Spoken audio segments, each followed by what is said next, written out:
Hey everyone. So I made a video on the process for drawing grass. You can see the grassy hill here.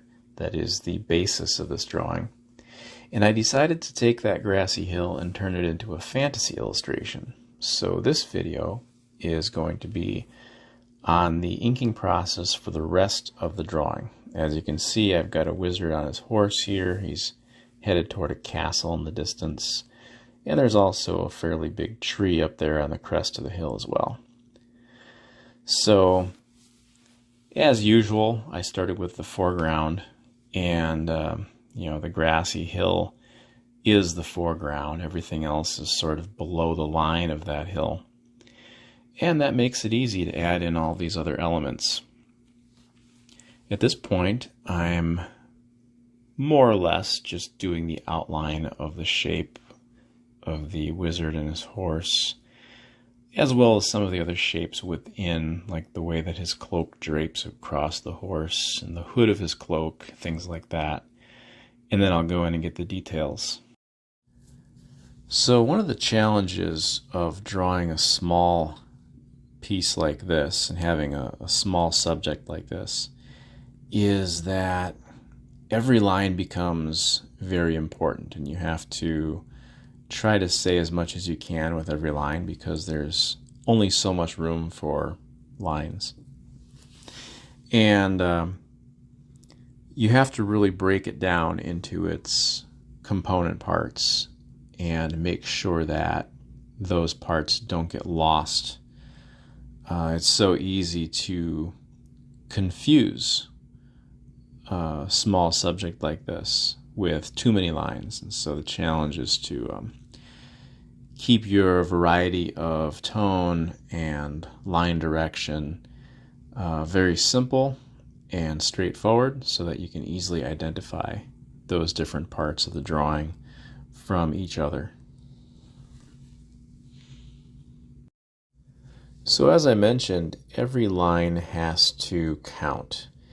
And you can see here that the lines that I'm drawing on the cloak are representing the flow of the cloak. They're following the direction of the fabric and how it's draped over his back, how it's draped over the horse. And I'm being careful to leave some white areas. I don't want to clutter it up with too many lines. I want there to be some contrast of tone where the light is hitting. And it's really about efficiency and simplicity when you're working with something this small. And pulling back, you can see how even that little bit of detail that I've got in this small figure stands out really well against this large grassy hillside.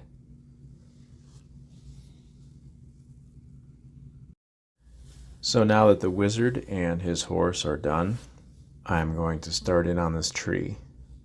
So this is a deciduous tree, like an oak tree, and it is going to be sort of looming over the figures. It's going to go out of frame, extend upward, and I'm just starting in on one branch here, and I'm going to work my way across.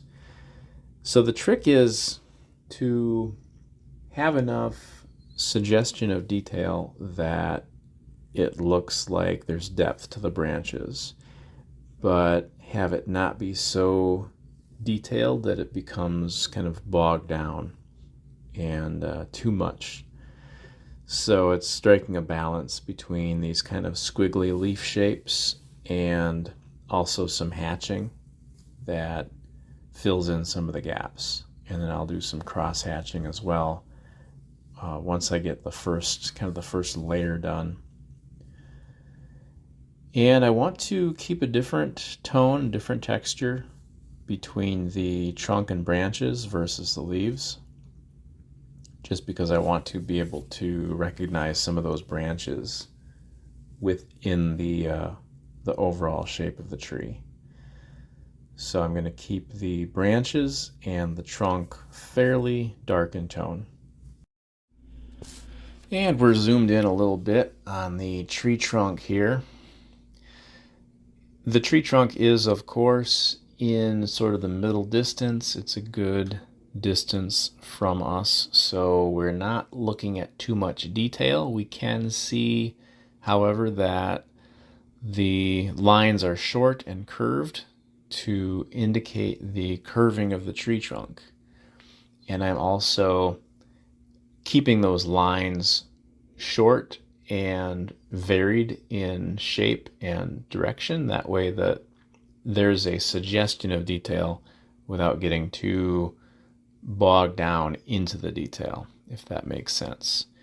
And I'm doing the same thing with the branches and the leaves. I'm suggesting the detail, but really keeping the lines fairly basic, kind of a mixture of hatching, cross-hatching, and some very kind of short, squiggly, curved lines that at first glance do seem to represent leaves. So it gives a suggestion of leaves without me actually trying to draw individual leaves, which of course would drive a person crazy on a drawing this small.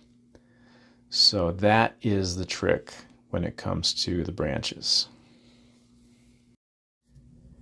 And here's just a little bit more of the leaf and branch process on that tree. Greatly fast forwarded, of course, to spare you the agony of watching the whole process, so you can get the sense of the amount of time it took. And here I am getting down to the distance, the castle in the distance here.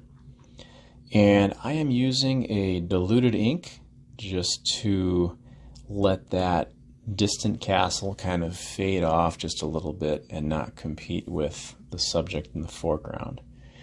And then, of course, I am adding a few little birds in the sky because it just needed something right there. And actually, I kind of think that those three birds are kind of my favorite part of this whole drawing.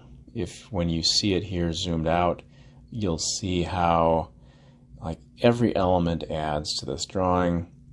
Those birds just give a sense of movement to it that otherwise would not be there.